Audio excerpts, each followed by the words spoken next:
Well, that comes from a little bit of a joke about our good Colombian friends used to always joke among themselves about never being able to find their wallet or their change in their pockets on time.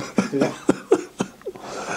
And I, of course, had a expense account, so it was no big thing for me, but I like to do business in restaurants, and I like to be generous, and I like to be able to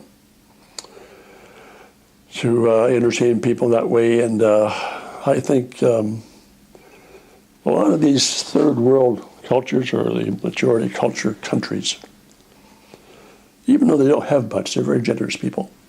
I remember our first few months in Colombia, we were living in a neighborhood where there's some very poor kids lived next door, and our kids became friends of theirs. And those kids would always share a crust of bread or whatever they had with our boys.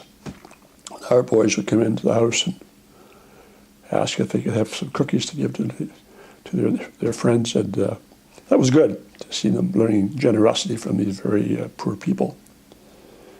But I remember a first-term missionary, colleagues of ours, and I happened to be on the evaluation committee at the end of their term.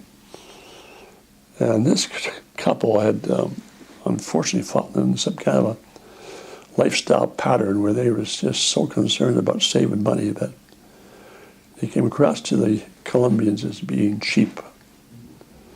And that really seriously hindered their ministry. And to their credit, they were given that word by their colleagues who evaluated them and came back and changed that and went on to have a good ministry. But that's how important it is to be a generous person when you're working with people who don't have much to share, but they are very generous.